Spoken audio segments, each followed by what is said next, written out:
It's funny. My parents rue the day that my sister taught me how to belch. Okay, because she basically will walk around just just let out these just house shaking belches, and of course me 8 years old or whatever at the time was like, oh, I need to know how to do that. So I learned how to do that, and now I can't really stop doing it. You ever belched and sneezed at the same time? Has that ever happened? I have never had that happen, but as I said in the pre-show, there was one time when I was in the Army that I took 2 cans of Coke and drank them one after the other and belched so hard that I thought my vocal cords were going to fly out of my mouth. And then you would have been able to chew on them or floss with them. Take your vocal cords, Maybe. floss with them. They're pretty fibrous, I think. It was impressive. Everyone said it was impressive. Well, you get me drinking enough warm beer, I could probably race you for that finish line. I'm thinking. I'm not sure. I think that beer doesn't have nearly as much carbonation as a Coke does. Yeah, but warm beer and me, yeah, it's belcherific.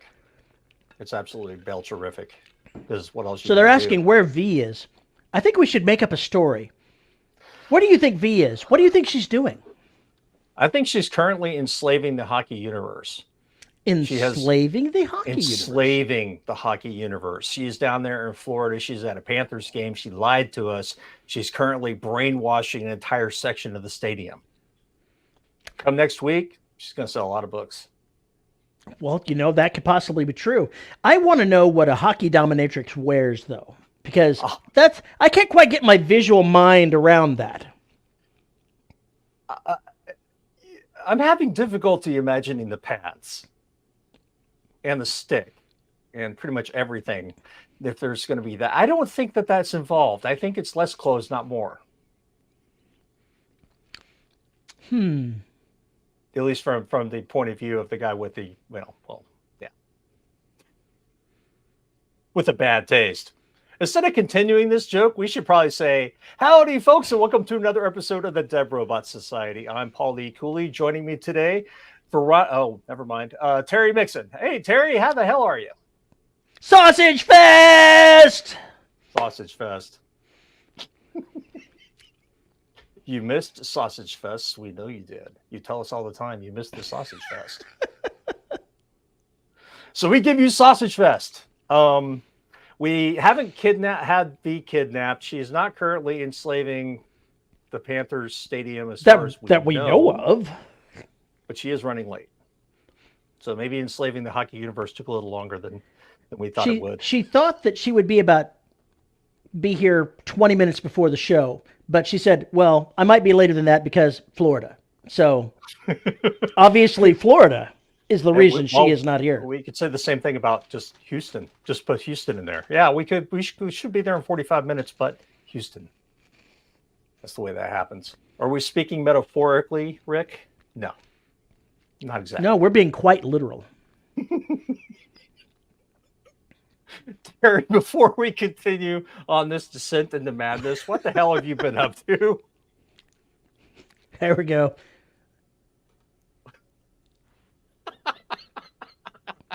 That's it. The third chair accidentally kicked the ejection thing, and she's out flying somewhere. I hate it when that happens. What have you been doing, man? I've been all right. Lots going on.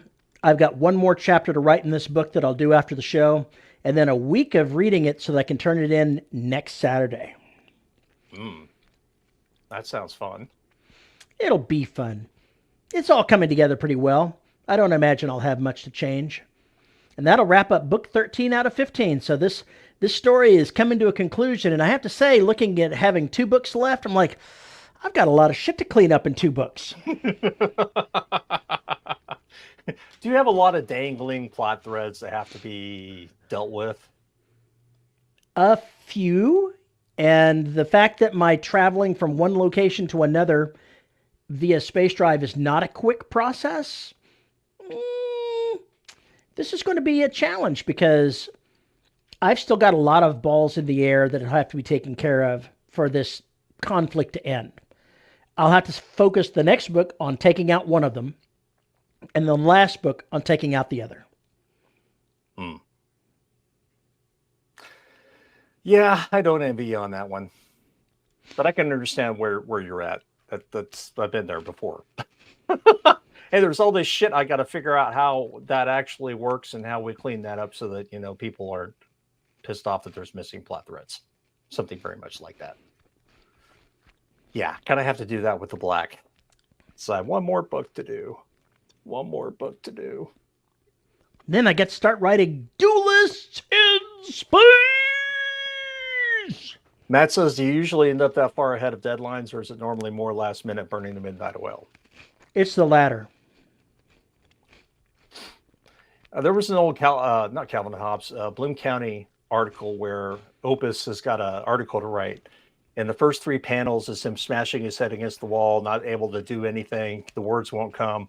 And the last panel, the editor is sitting there smoking a cigarette, has an AK-47 pointed at him, and just kind of loose behind him, and says, "How's it coming?" "Oh, I'm fine. I know the words are really flowing." And the clock is at like 11:55.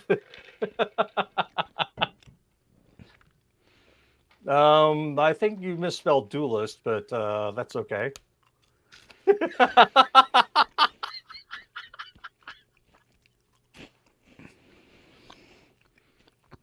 Maybe.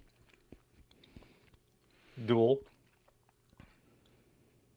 Any Yu-Gi-Oh fans? The Hunter S. Thompson method. Yes, the Hunter S. Thompson method of meeting deadlines. Ignoring them completely? Yeah, that and getting absolutely hammered and, just making it happen one step at a time, one beer at a time. I can't remember what he drank besides rum. Rum Diaries is rather interesting if you're a Hunter S. Thompson fan. It was the first book he wrote, if I remember correctly. Rather interesting. Published after he died, I think. Well, I have been cleaning up Oceania. I just finished doing that yesterday. And boy, did that take a while. That was 38 chapters of pain and suffering because I hadn't looked at it a long time. And I was writing it as a serial, and there was a lot of rough edges to it. And there's still 2 things I need to go back and figure out because I think they're plot holes that nobody saw. I saw them, but nobody ever said anything about them. So I'm not really sure if maybe nobody was really listening all that carefully or they just let it go. Something along those lines. So regardless, I have to go look at those. Having inadvertently over the years renamed ships, renamed planets, and nobody's mentioned them. That's my vote. It's weird. It's weird. It was just one of these deals where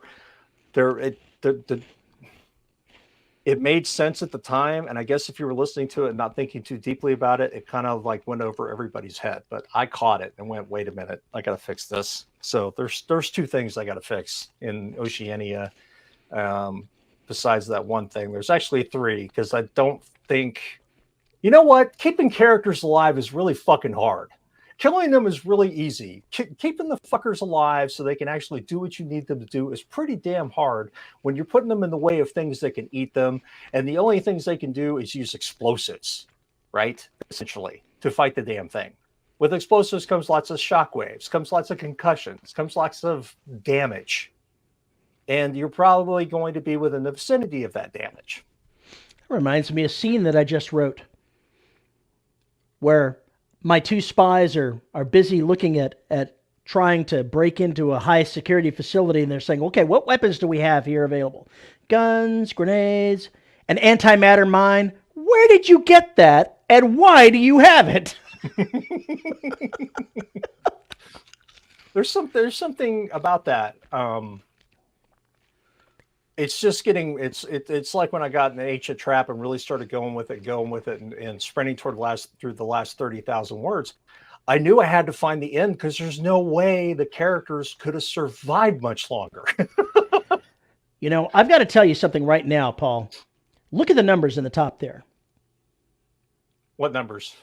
Oh, 16 and 2? Yeah. What is Veronica's not here and suddenly our viewership shoots up? What is this? Oh, no, don't even. Don't even. Oh, that's bad. You're gonna, we had that conversation about hell earlier. You're descending even faster. Well, if she'd actually get here, I could, avoid having to tease her when she's not here. 17. Oh, look. More people have found out Veronica's not here, and they're just flooding in. Brett says, I hate to advocate drugs, alcohol, violence, or insanity to anyone, but they've always worked for me. Hunter S. Thompson. I believe it. And Rick is complaining that you haven't killed him off yet. When did I put him in? I don't know. I don't remember even putting him in. If I didn't put them in danger, I wouldn't be writing these stories. Let's see. Is there much difference between what we've already read List 2 and Oceania? No, there really isn't any difference between the two, except for all the cleaned up text now. You can be downright pedantic. I think maybe it's because people were listening. I caught it. I'm just going to say I caught it. I caught both of them. So I found them, but I got to find a way to keep fuckers alive. It's really tough. Really tough. It's very vexing. Like, for instance, if I'm going to have an explosion on the port side, I need to make sure the person who's getting away from the explosion isn't also diving to the port side. And it would kind of make sense that, doing stuff like that would kill you immediately. So you want to get on the other side of the shockwave. But because you're in water, how much damage is that shockwave going to do below the water as well as above the water? That is a question. To think about. Wait. Is it V? It's a V. Oh no, our viewership numbers are going to start dropping. We were making the comment that we had 17 and 2 viewers, almost 20 people. And we're like, V's not here and the viewership goes up. What's with that? What's this? Okay, well, I mean, I can go. So. we did announce at the beginning of the show it was going to be a sausage fest. I hope you brought the sausage. Yeah, did you bring the sausage? Okay, well. I mean, my first thought was, my kids are too old, but I don't have Lunchables in the fridge anymore, so. Yeah. So, how was traffic? So the backstory is that my son is going to be attending USF in the fall for mechanical engineering, and they had an admitted students day. Tampa is literally right across the state from where I am in Florida. So you're right, Matt. I did miss that. I should have said no sausage, but I did bring buns. Good point. So I left the house this morning at 6:15 because this event started at 9 and it was going to take me 2 hours and like 20 minutes to go over there.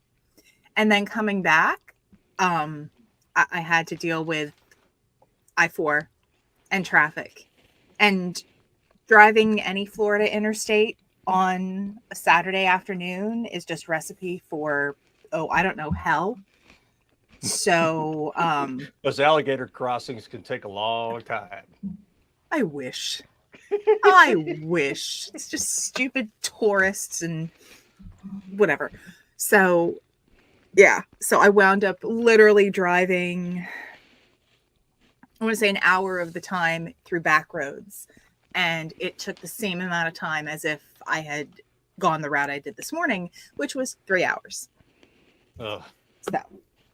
So I've driven for 5.5 hours today for a 2.5 hour campus visit and an hour to bowling alley. Sadly, that's the way life goes sometimes. We appreciate you joining us after that trip. That sounds horrible. That sounds horrible. I am here for the shenanigans and adult conversation. We have had shenanigans already, but mostly they were at your expense. Damn it. I'm going to watch the replay. I'll be like, those bastards. That bastard. Look at that. That was the one I went. He's like, come on, bring it.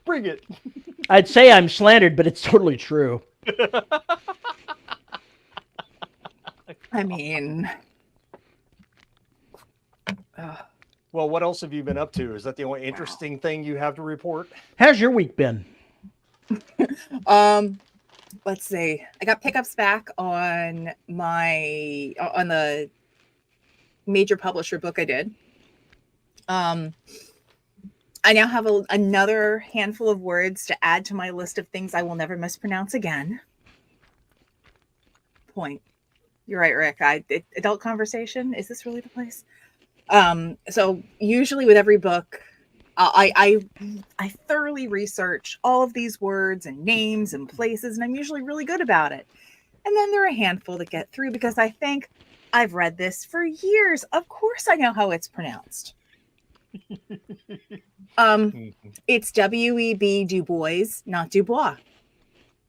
And I will now forever have that embedded in here because I mispronounced it at least 10 times. Oh. So it's really Du Bois? I had no idea.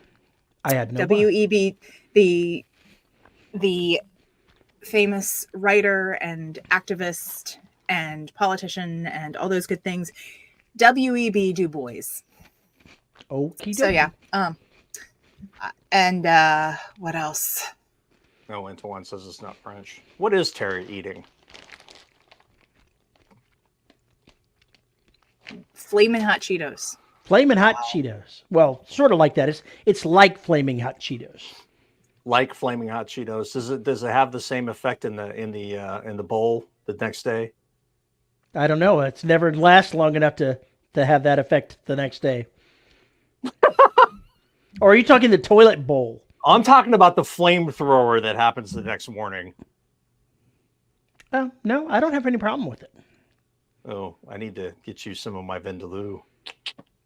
Threats. Leveling threats.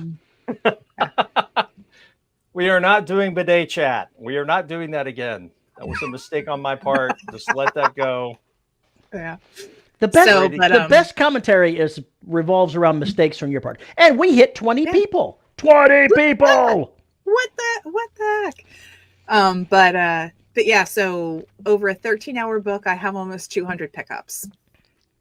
Ouch. And a lot of it is, some of it is mispronunciations.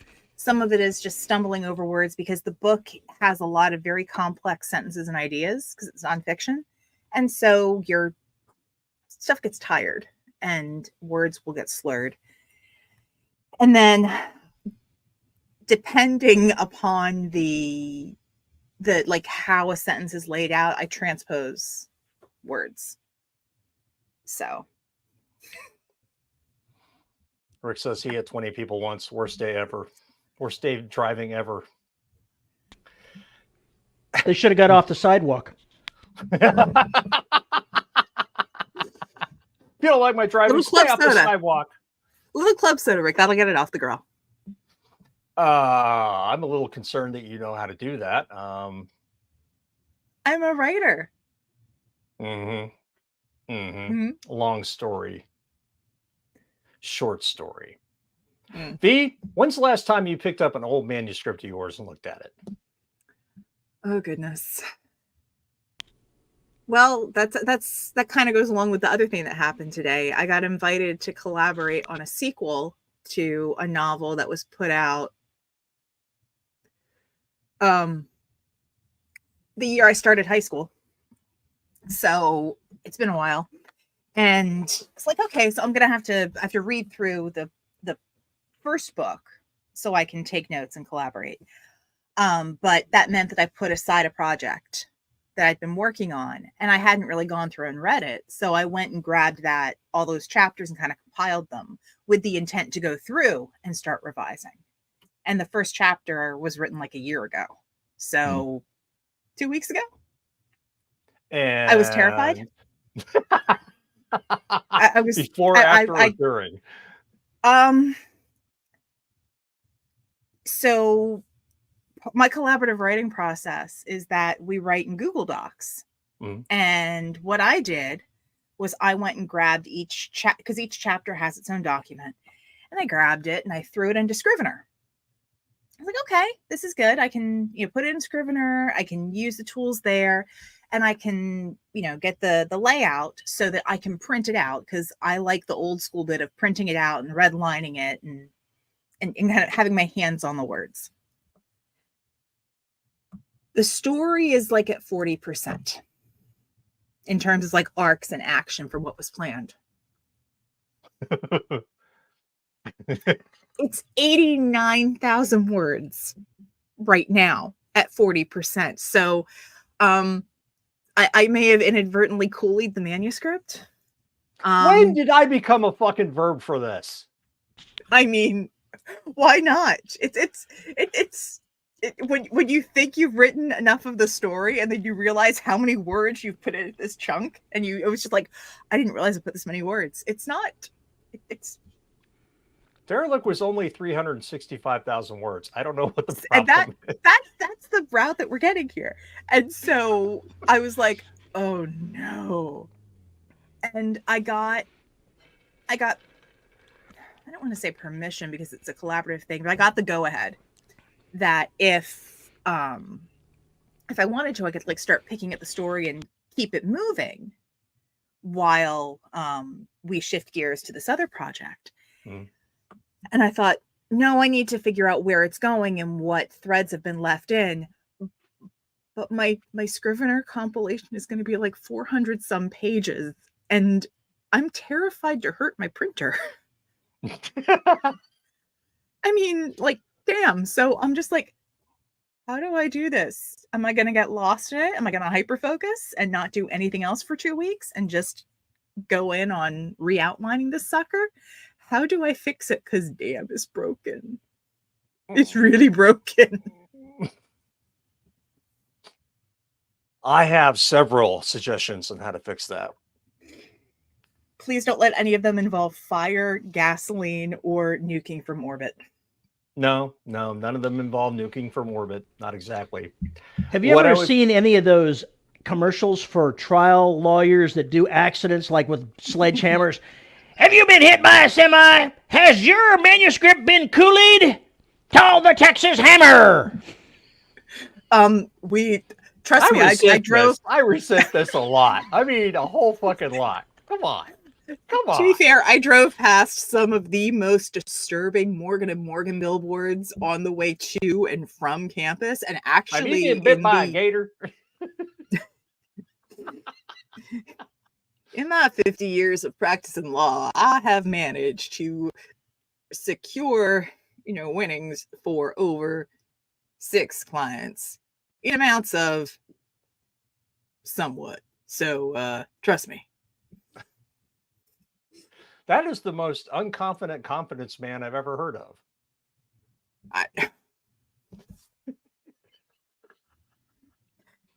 All right, here's my suggestion. For 5 hours. Go for it. Here's my suggestion, especially since you use Scrivener. Has your manuscript had been Kool-Aid? Has your story gone out of hand? Call Morgan and Morgan. Morgan and Morgan. It's kind of like Bob Blob Blob.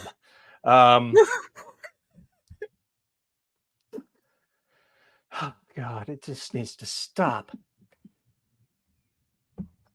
I had a similar problem.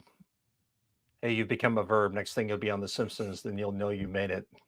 Yeah, if I were on The Simpsons, I'd know I made it, but I'm not well known enough to become a verb, except for you folks. Now I guess I'm just going to have to wear this moniker. I had a similar problem with extinction because I'm trying to go back through and looking at it from an objective point of view as to what really needs to go on, because I think there's a lot of crap I can cut. Mm-hmm. So what I did in Plotter today was I went ahead and put down, main plot and then the subplots that are going down there by the main characters that are in those subplots. And by doing that, it cleans up a lot of seeing what is going on in that same chapter. So you can keep the scenes relatively there and you can move the scenes from one place to another. And you can do that with Scrivener as well, right? if every chapter is a folder, then you can have as many scenes in there as you want for that chapter. When it goes to compile, it will just compile it in order with the, put the 5 ticks in between or whatever, just like you will with a book. But if you do it that way or something similar to that in like an outline mode, I think it's easier for you to find out what's going on, get an idea what the plot threads are that you're actually dealing with. Because if you got 89,000 words and it's a collaborative effort, there may be some things you're missing or don't know about or forgotten about. So going through and putting all the plot lines together might be one way to start to fix it. Because you're talking about a lot of work that needs to happen in 89,000 words. Obviously, you need to cut one collaborator.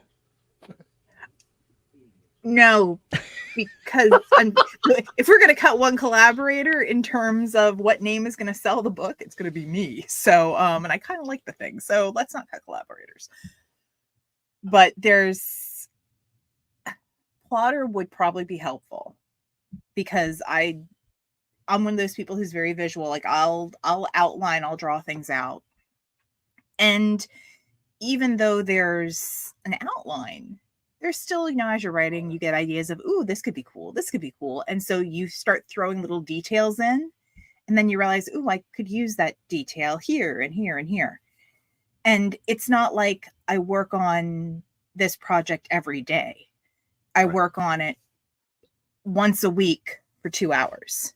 And sometimes I remember things and sometimes I don't. And stuff gets repeated. And that's the other issue I would have with the collaborative stuff to look out for. I think just basically you need to go in and map it. You need to map the story. Just not even worry about grammar or shit like that. Just go ahead and map the damn story out and see what you've got. Because that'll help you figure out if there's stuff you can cut, stuff that can be moved to maybe another book, like a second book, or maybe just figure out where the end is, the natural end to the majority of the plot threads, and bring them to a close in the first book. And then you've got the open ones in the next book. What was your target word count? I didn't have one. That's a problem right there. Honestly. It's to be fair, this project started as hey, here's a cool idea, let's go play. And the only target that I had was a chapter needed to be 20 pages in Google Docs. So a chapter in this case was 6,000 words. Oof. But which is, depending upon what genre you start writing in, it's going to vary. And the problem is, I think sometimes in the effort to hit those 6,000 words, you start throwing in more extraneous stuff. Material. Yeah, you start chewing scenery. And, yes, fluff. Yeah. Or you're not, or you're trying to get your peaks and valleys of your action, and stuff could be compressed. And at least. Whoop. Uh-oh. Whoop. Whoop. Whoop. Whoop. Whoop, whoop, Whoop. whoop, whoop, whoop, whoop. Whoop. Whoop. Whoop. Okay, so if I'm Cooley, she's Charlie Brown. You're a good man, Charlie Brown. Anyway, the musical my daughter is currently working on is that one. I know all the words. One of the things I realized was being able to take some of the scenes, because at least the way that I tend to write these is very episodic. So I think in terms of like TV episodes, could I take this and break it out into individual episodes for chapters? And because of that, I can go, oh, you know what? I could take this chunk and actually shift it forward.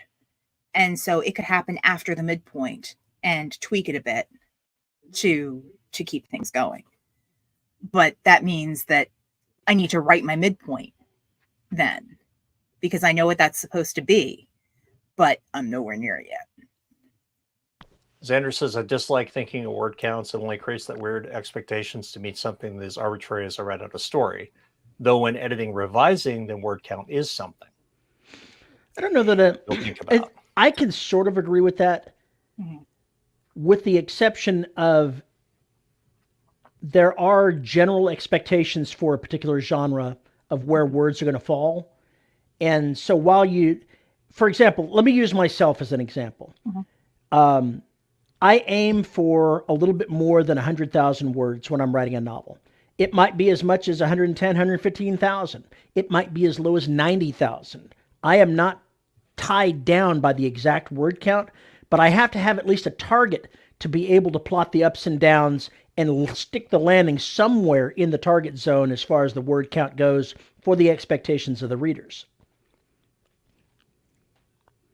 And with me, I don't really care about the novel length specifically, but I do write, especially once action gets going, my chapters are going to be probably between 2,200 and 3,000 words in general.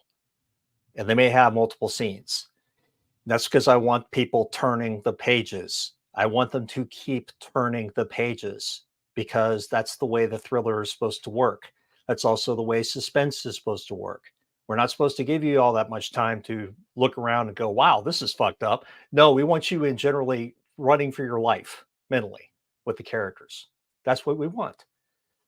So we're going to make it so that at the beginning of the book, I kind of make the chapters a little bit short to get people in. And then I'll keep adding more chapter length as things go. As I don't really think about it, it just happens. But once we get to the action parts, it's going to be as long as it needs to be. And that's that.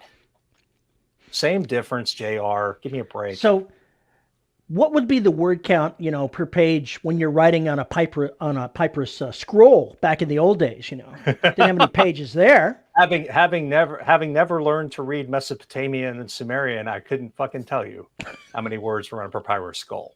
Papyrus scroll. Papyrus skull. Wow. Wow, that's dark. But on brand. Papyrus skull. Wow, there's an idea for a book or something to include in certain books. Ishtar's disappointed in that answer. You're probably right. I think that there's, with the rules of literature and the genre, you need to look at exactly what people's expectations are. I think that kind of determines when. It doesn't matter how long you write the chapter. It's when you're putting the book back together again. Mm-hmm. Sometimes I have a chapter that goes on for 5,000 or 6,000 words, and I have to go back and I have to look at it and say, hey, where do we chop this? Is there a place I can chop this so it's not so damn long? And sometimes there isn't a way to do that. And if there's not a way to do that, then so what? We move on with it the way it is. We don't try and artificially change it. It just is. And I move on. One of the first professional writers' workshops that I went to was at Dragon Con in 2010. And it had Aaron Alliston and Mike Stackpole doing the presentations. And one of the things that I picked up out of that they thought the good chapter length for getting the page turning was between like 2,200 and 2,800 words. Yeah. 2,000 to 3,000-ish. Because it's not too long, it's not too short. And while that may not be appropriate for every genre, and I certainly don't live by it, I at the time was writing longer 5,000 word chapters, and I have chopped it down to where now it's 2,000 and 3,000 words on the usual. Yeah, and I think my writing has improved because I've done that. It forces you to move quickly. And yes, it forces you to focus and move quickly. Yeah. Yeah. And when you have multiple points of view, then it allows you to jump. You completely jump. I guess that's what the right bit. You have jumping between scenes within the same chapter. Different POVs. So yeah. And I mean, just from, from an audio voicing standpoint, 3,000 words is, let me backtrack. 2,000 words is about 10 minutes, 15, 16 minutes. Which, so if you go to max like 4,000 words, you're sitting at about a half hour, which it's a bit usually long. It's a bit long. 20 to 30 seems to be the sweet spot for at least listening to a chapter where you're like, okay, let's switch to something new, or let's end that piece and go on. So just basing off of how we take in story, that might work. I know I've got, what is it? I've got too much stuff on my desk. Oh. Dude, Rick says he does 4 scenes to a chapter and 1,000 to 1,200 words a scene. Yeah. I think that works if you're writing ensemble. If you're writing a single POV, the rules are very different. Rules are very, very different, I think. Because I typically want to spend more time with the character than that in per scene. So when you're writing single character, do you find yourself, I don't know, evangelizing isn't the right word. Do you find yourself expounding more on what the character's thoughts about things are, more internal monologuing? Sure, but mainly it's in reaction to what's going on around them. It's not just riffing for the sake of riffing, if you will. But if it's not an ensemble piece, then I feel like I have more time that I can spend with that character and have them see more things, because we're spending time with this character. We want to get more ideas of what the world looks like from their vantage point.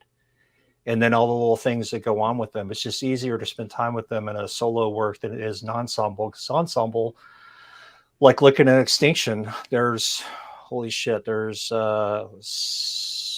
5 main plots going on. There are times in this book where I have a 200-word paragraph, for lack of a better term, splicing together with another, like, I don't know, 500 or 600 words for that scene, because all this shit is happening simultaneously. Bang, bang, bang, bang, bang, bang, bang. You don't get any time to spend with characters when you're doing that. You're basically, everything is reaction. Everything's action reaction. There's no time to really do anything substantial with them once you get to those points. The only book that I've ever written, that I've published, that had a single point of view from beginning to end was my post-apocalyptic novel.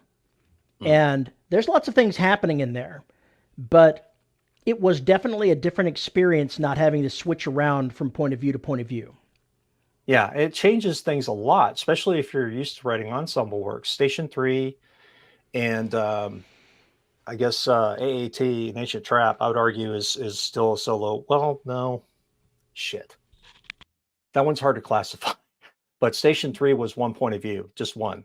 And it was a big, big switch. A big switch. And I found that I missed writing that. I really missed writing a solo character and having the time to spend with them and do things. And if I end up with a shorter book, so what? As long as I can make a good book, I don't really care. Rick says that most of his books are first-person point of view.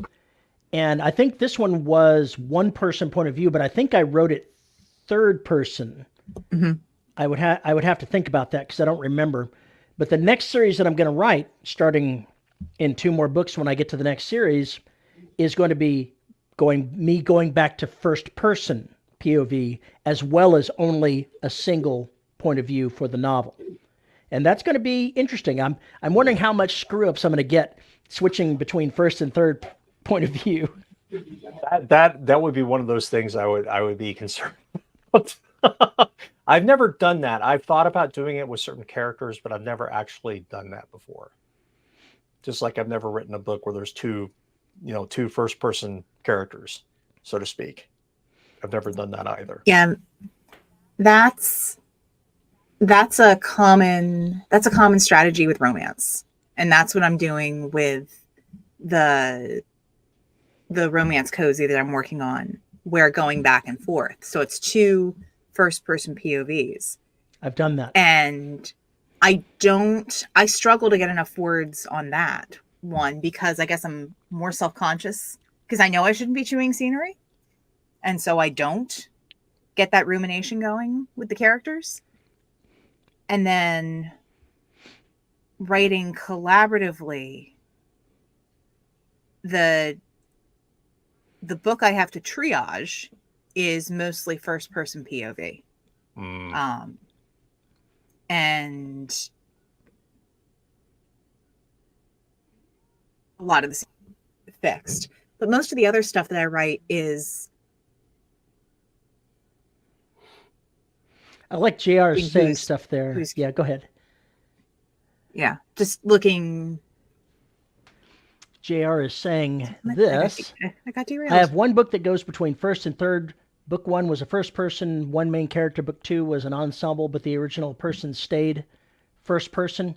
See, I'm actually intending on doing exactly that in this next series. I figured The that was main- what you talked about. The main character is going to be first person. If I ever have to flip over to somebody else, some other point of view for a short scene, it will be in third person to differentiate between the main character and the primary point of view and everyone else. And I've read books that are like that. I didn't find them hard to read, but we will see how that flies. I found it to be shocking the first time I came across it. I was just like, I'm not sure I like this. And then I kind of got used to it and was like, okay, this sort of works because I get the noirish feel with the first person character. The guy's a smart ass. We want to be in his head. He riffs on everything. I got it. That's the shtick. Okay, fine. And then the third person stuff is the narrator doing what a narrator is supposed to be doing. And it worked because it was far enough away from the first person POV and what that person was doing. The two lines really never crossed. If he was involved, it was from his point of view. So it was kind of interesting. Jared says first gets deeper into the POV, which can make switching to other characters harder, I think. It I don't know. can be, but I think you have to, at least with having two POV characters and giving them either alternating chapters, or sometimes you load up and you have two chapters from the same POV and then two from the other POV. You have to really complete the thought. And it's helpful because it allows you to very cleanly switch between perspectives in difficult situations. Because you can have one person completely losing their shit and then the chapter ends and then it picks up from the other person's POV in the same moment. And they're like, I don't get this. What happened? So you get I think you get a wider breadth of emotion from your characters when you're able to do that. But again, it works for certain genres and not for others because of genre expectations. I think I'll be okay with science fiction. I've seen it before being used in that. And while it might turn a few people off, I think the vast majority of people are not going to have a problem. Tim says that he enjoyed reading first and third combos in different genres, one literary family saga, the other Jonathan Maberry's Patient Zero, which was a thriller with zombies. That was the book I read that had it. Yeah. That was shocking. And I enjoyed it. I enjoyed the book. I ended up there. Yeah. And the fifth season, that trilogy, it mixes second person and third person. Wow. Ouch. It works because of the character development, because that limited third person that happens for the character, the use of the second person almost winds up being a mirror reflected so that you as the reader are fully immersed in what the character is doing and feeling. Mm-hmm. And because of the very literary, I'm not making a comment. Yeah, the very literary aspect of it works, but I think it works. I haven't read it. I've listened to it. It works brilliantly when you are listening to it in audio. So it works very well for performance. I can see how it might be jarring when you're actually reading it because it calls back to like choose your own adventure. And I'm like, flip to page 53 if you decide to go into the cave. You decide to lick the hallucinogenic toad. What books were you reading?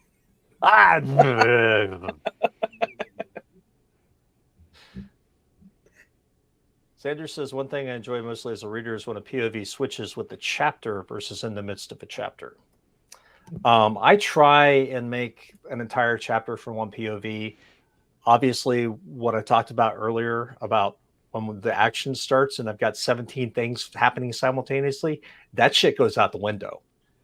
And the only thing I can do is try and make it very clear in the first sentence, in the first 3 or 4 words, who the fuck's head we're in, because that's all I can do.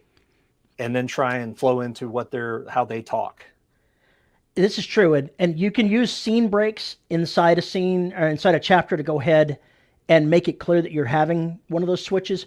But can become a bit cumbersome. I think when I go to this next series, if I have a different point of view, it's going to have its own chapter. I'm not going to go ahead and try to mix and match with that. But seeing this reminded me, oh man, now I've forgotten what the question I was going to ask was. What was it here? Let me reread what he said, because there was something. I can't remember what I was going to say. It's all out of my head now. We'll see if it comes back. Steve Hoover says, I only jumped from first to third in a novel because the MC died repeatedly. I try not to make that jump if I can avoid it, though. It messes with my head while writing. I could see that. The MC died repeatedly? Well, okay. That's one thing I've never done. Usually when I kill them, they stay dead. Total Recall. I did read a science fiction book where a person's consciousness was put into a body, and he kept going to an alien trap and dying time and time and time and time again. And then keeps finding more and more corpses. More of his own corpses as he goes along. And then each step he goes, he finds fewer and fewer corpses. Yeah. Scene breaks feel weird with POV switches, but that is a me thing. I'd rather just get a shorter chapter than a line break on the page. Ooh. Makes for a long trade paperback, though, bro. Matt says, so how does second person work without coming over as the choose your own adventure? Is there a good way to involve the reader as an actual character, or am I misunderstanding the second person thing? I've only ever seen it done successfully in N.K. Jemison's The Fifth Season, and I think it works best in audio rather than print. And it's because, spoilers, with this series, there are times where you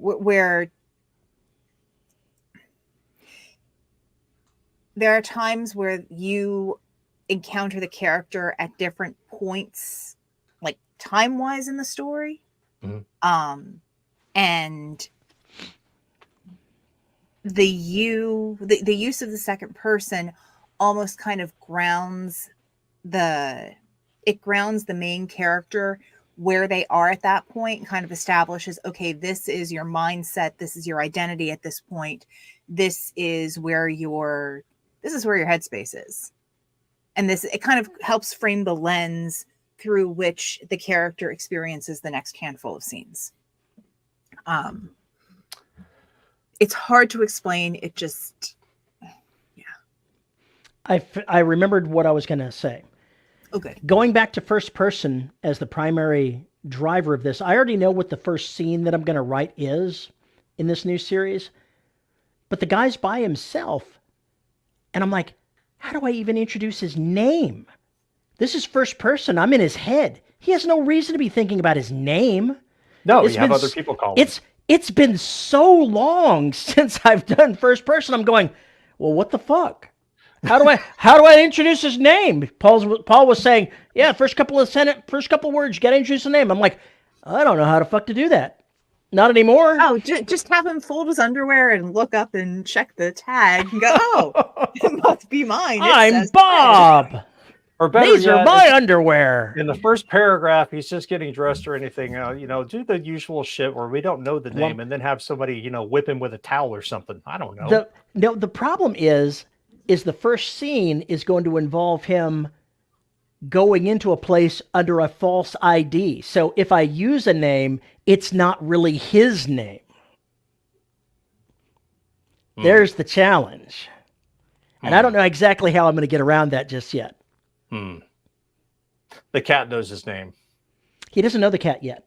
He hasn't met the cat. You're just a failure as a storyteller. If the cat is not involved from okay, that's it. I've been a failure. I'm giving up the whole writing thing. Where's the disconnect button? I got to hit the disconnect. I'm done here. You have committed epic fail. Epic fail. But it is an interesting challenge to try to get into doing something so radically different and saying, now, how did this work again? I was going to say the second person book I was thinking of that really worked well was Bright Lights, Big City, which is literature, but or fiction, American fiction, but great book. Terry, don't just wait until he interacts with someone. Yeah.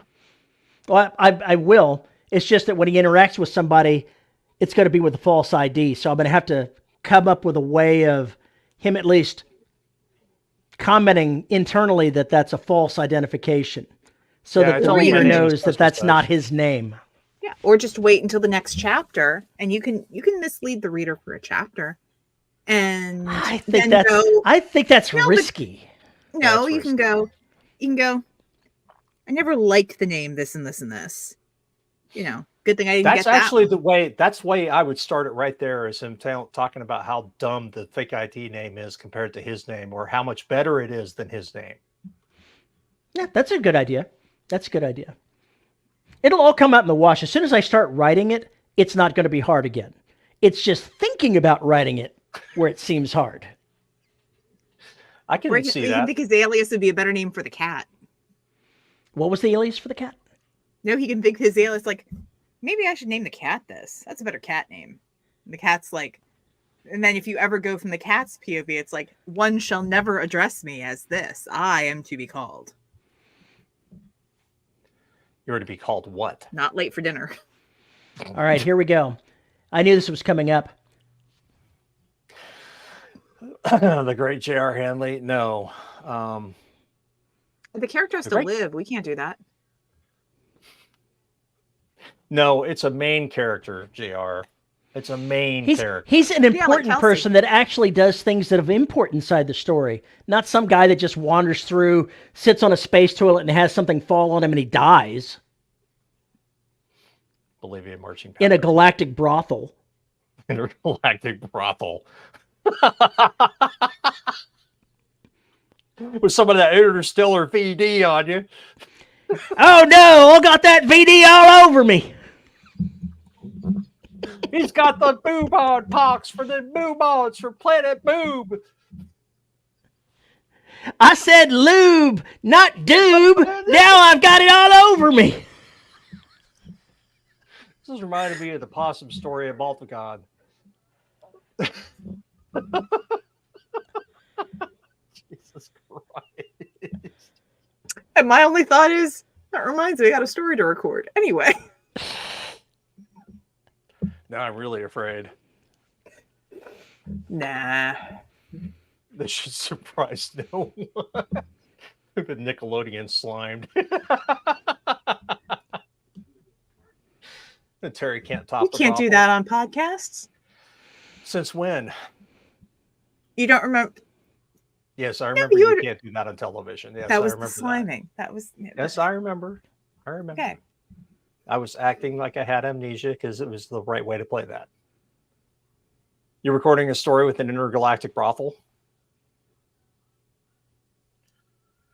Not an intergalactic brothel, exactly.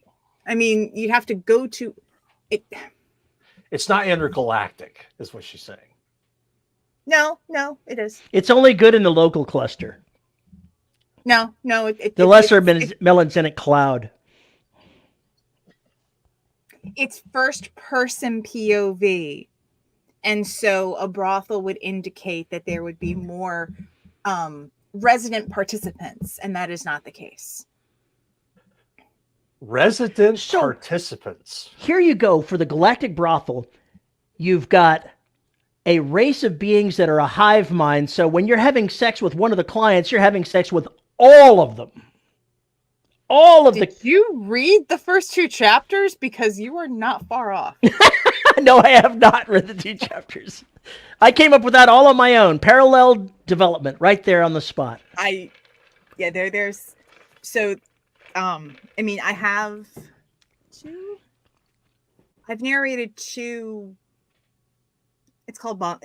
One's called Monster Whisperer under my pseudonym, and it does go into all of that. So no, Terry did not write the chapters, JR. Oh my gosh. I guess I can probably link stuff in the after show if folks are so inclined to go follow. I'm not sure if I don't know if the first episode is available yet, but if you come to the after show, maybe she'll grace you with a dramatic reading. Oh, I have to get author permission for that.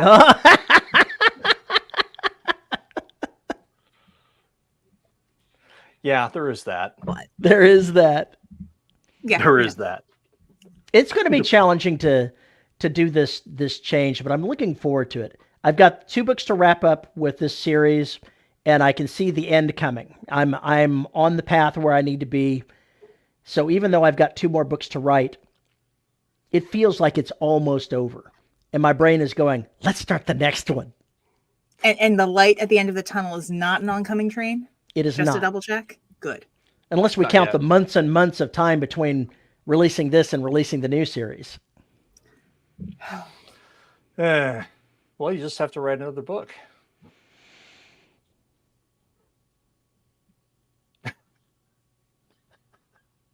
The heck you Isn't say that is what fair? that look is. That's a death stare. That's awesome. Wow, he's still saying "fuck you," and hasn't said a word. Sadly, no matter how fast I write, the delaying factor is going to be getting the audiobooks done for the next series. He's not going to release the first 3 books until those first 3 books have the audio versions done. So I can't control my speed of writing is not the driving factor. Okay. I have a question Any for truth- later. Okay. Any truth to the rumor that you will also finish the GRRM series too, since you finished more than he does? Well, you know, I would be happy to go ahead and write the finishing for that series if I got the money that he would get for that book. Yeah, I'm not even going to go there. I'm not even going to go there. I'm going to be much better. So what we have solved today is that nobody knows what the hell they're talking about. There's plenty of different ways to do this. And Terry hates second person, as I said so. Doesn't everyone? No. You hate present tense too, which means you're weird. That is not weird. Everyone should hate present tense. First person present tense is a very strange convention, and I tried to write it for I think 3 That's pages. one I would stay away from. And then I was like, nope, I can't do it. It's too bleh. Now, my next experiment is going to be writing with first person omniscient. I know everything. I am God. I am cat. I am Paul. Yeah, I I'm know, that was kinda weak. confused. Well, that too. That goes without saying. Yeah, McInerney likes second person. I think he was on Oblivion Marching Powder when writing. Yes, I'm pretty sure that was an autobiography. Kind of like Less Than Zero was more or less an autobiography. If I understand anyway. Trying first person present, I think it can work with thriller horror. Huh. That would be very Lovecraftian to do that. Are you going to have the character gibbering in the middle of what's going on, not even describing what's going on? You just get the words. You're going to do that too? As he did do that. Omniscient Reader is a great series, Terry. Omniscient Never Reader? heard of it. What genre is it? Oh, interesting. Your POV is the bad guy. I promised somebody he could be the prince in my next story, but I forgot who I promised it to, so now I'm in a world of hurt. Okay, as Andrew says, it's sci-fi fantasy. Okay. All right. Well, interesting. Well, if you have a comment or question about today's show, you can find me, or you can send an email to show@devrobotsociety.com. You can find me at Paul_E_Cooley at VYRSE.social on Mastodon. You can find us on Facebook at the listeners, no, at the Dead Robot Society writing community, where Terry V and I don't mangle this too well. I am having a real problem today. You can find us on YouTube at youtube.com/DRS podcast to see way too many cats. Like and subscribe, and we are alive every Saturday from 3 p.m. CST to 4 p.m. CST, so come join us. And if you want to support the show, you can find us at patreon.com/DRS podcast and buymeacoffee.com/DRS podcast, where for as little as $1 a month, you get access to exclusive live shows like DRS After Dark, which is coming up in 10 minutes. 10 minutes. I understand. Veronica is going to explain to us how she manhandled the entire hockey arena. Oh, dear. We're going to find that out. I still want to know what the dominatrix hockey costume looks like. That's what I'm saying. We're going to get deets. And at the $10 level, you get your name read. And our $10 patrons are Nate Cosby, Antoine Batts, Tony L. Joy, Rick Shaw, Lisa Slack, Isabel Cushy, and Tim Niederreiter. Thank you to all of our patrons for making this show possible. And with that, I think it is time for us to get the hell out of here so we can go change our clothes for the DRS After Dark. We got to change costumes. Turn on the soft lighting. I did not get this memo. Y'all planned everything before I got here. Put on the 70s soft porn music that turns into the 70s hardcore porn music. Yeah, I got it. All right. Yeah, I'm all over it. I'm loading up the soundtrack right now. Paul's going to pull out the solar-powered fleshlight, and there won't be any stopping this party. My sausage does not require a fleshlight. There, I think we just circled the square or something. Anyway, we are out of here. Y'all have a great weekend. Thanks for hanging out with us, and we'll see you next week.